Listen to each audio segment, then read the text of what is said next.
Once upon a time and place, camels had a land and a base. 3 camels, or maybe more, took on a journey across land and sea. A traveling story in 3 chapters: Adaptation, Integration, Assimilation.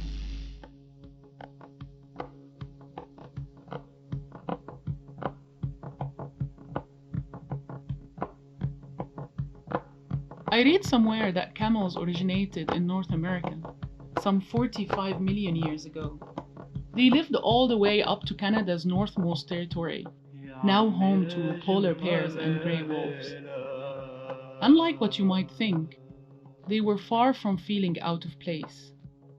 Camels' bodies were ideally suited for the region's harsh winter. Between 3 and 5 million years ago, they started the move. حبيبنا وياك يا عمي يا جمال يا ليلى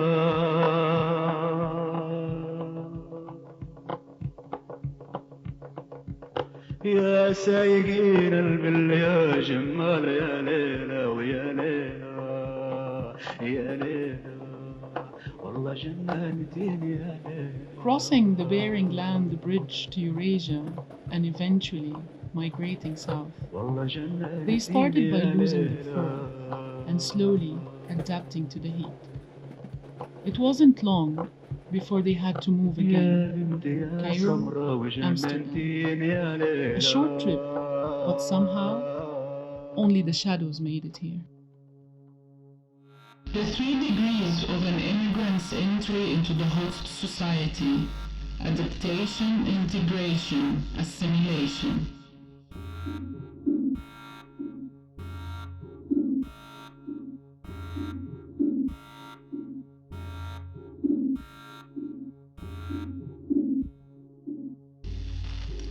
Adaptation.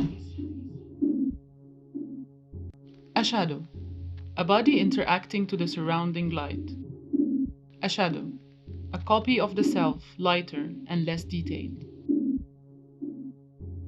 Mo was always afraid that his shadow would never find his body again. I didn't have the heart to tell him that he might be right. But what he can hope for is to find a body, maybe the one he always wanted.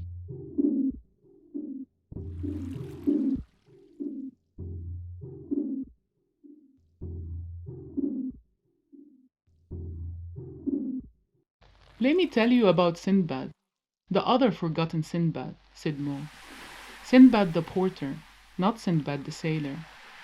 Everyone remembers the adventure of Sinbad the sailor. No one remembers Sinbad the porter. We met him in our journey. He traveled with us on land. It's not an adventure when you have no other choice. Sinbad the sailor had the money. He owned land that allowed him to have sea adventures. We, next to the wrong Sinbad, had a land journey where we didn't own anything but our ever-changing shadows.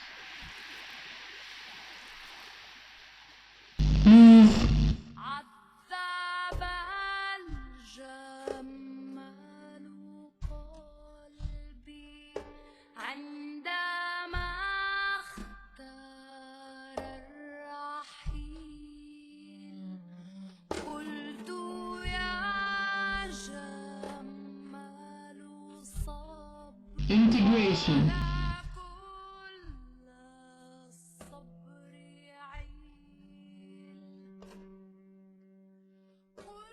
The 3 of them walked around with no place to land. They accepted a lot. They didn't have the opportunity to pick. They needed to be flexible. They needed to compromise. Losing oneself can be liberating with the right means of support, said V. But it also makes you dizzy and vulnerable. During the battle of change, your defenses are down. Anything can get in. You either gain immunity or you can be left with chronic damage.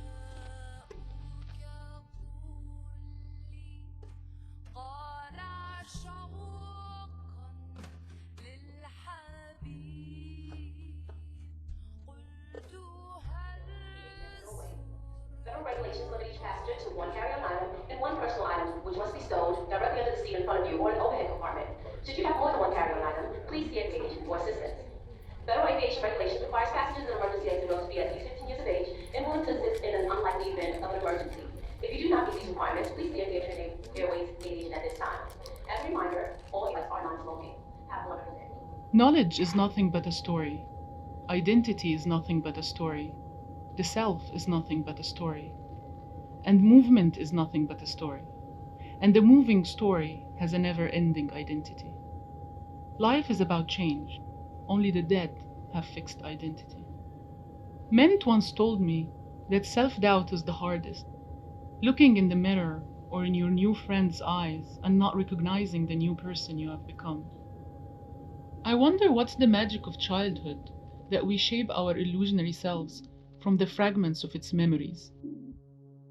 Identity is an illusion, socially constructed, they say. Lots of effort in the word constructed. Doesn't that construction confirm its existence? Losing oneself can be liberating, they say. Losing oneself in time and places. So, I move.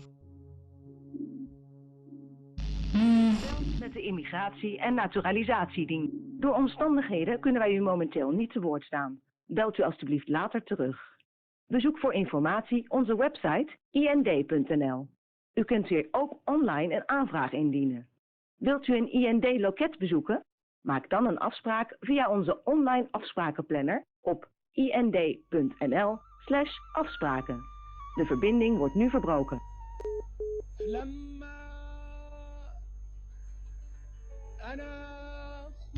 Assimilation. قبيل الصبح عيسهم وحملوها وسارت بالهواء. I asked them, "What is your mother tongue?" They seemed perplexed. Why does everyone ask about tongues here? The mother tongue? I have one tongue. It always tasted the same to me. Did I lose my mother tongue? Or was it not mine to begin with? I think it belongs to my mom all along. They say that Adam and Eve's language in heaven was Arabic. When they were expelled from heaven for their sin, they were punished by forgetting their mother tongue. They had to learn a new language. They had to get a new tongue to test their punishment. They moved to earth. They moved. They got tired. They settled. And then they told their story with the new tongue. Maybe after all, the first thing a shadow needs is a tongue. يا حادي العيس يا حادي العيس عرج كي أودعهم يا حادي العيس. The surroundings demand. It demands you to be happy. It demands you to fit in. I hear Mo say, "Back home, I feel in sync. The mess outside is tuned with the mess inside. There's no fight with the surroundings. It doesn't wish to shape you anymore." Naturalization, integration, assimilation. The violence in the words, in the process. The longing to sync with the surroundings, to end the battle. The longing of the shadow to find the body. Maybe it's growing up, maybe it's growing old, or maybe not everyone gets to grow the same way.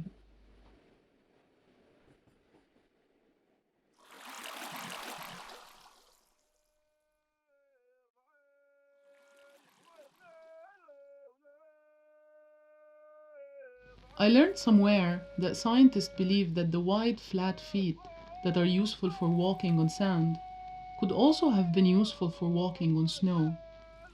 The hump serves as fat storage, making it essential for surviving long, hot or cold journeys. The large eyes can also see in the low light of long nights. The same features once helped the camels withstand the cold would later help their ancestors to brave the desert. I wonder, will it also help withstand the rain?